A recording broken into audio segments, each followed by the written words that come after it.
Forêt refuge, c'est le nouveau livre du groupe d'histoire des forêts françaises.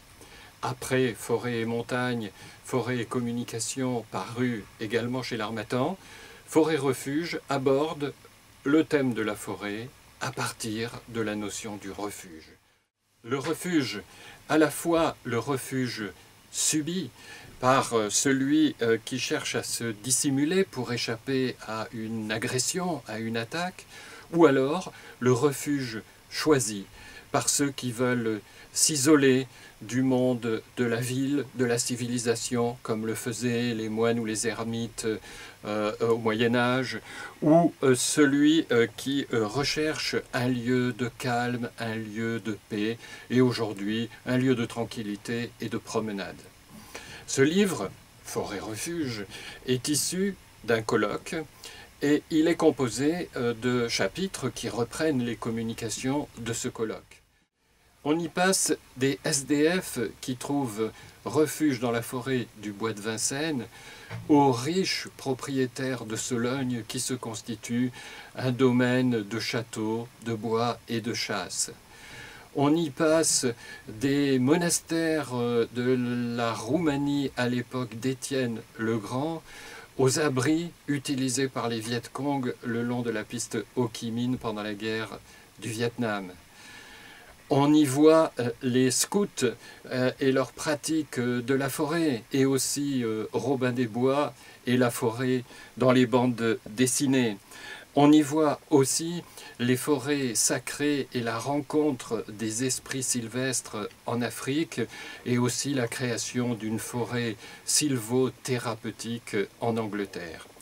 Et tous ces éclairages constituent un kaléidoscope que je trouve riche et précieux, et un kaléidoscope qui montre que de tout temps et en tout lieu, les hommes ont vécu avec la forêt.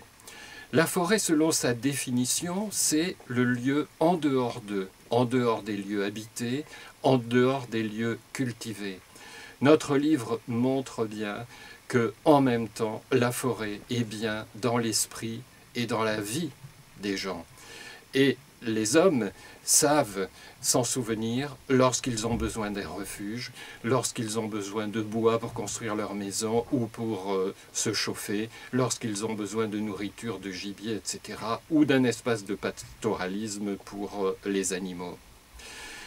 Aujourd'hui, on sent comme une sorte de vénération pour la beauté, la sagesse, l'équilibre de la communauté des arbres que constitue la forêt.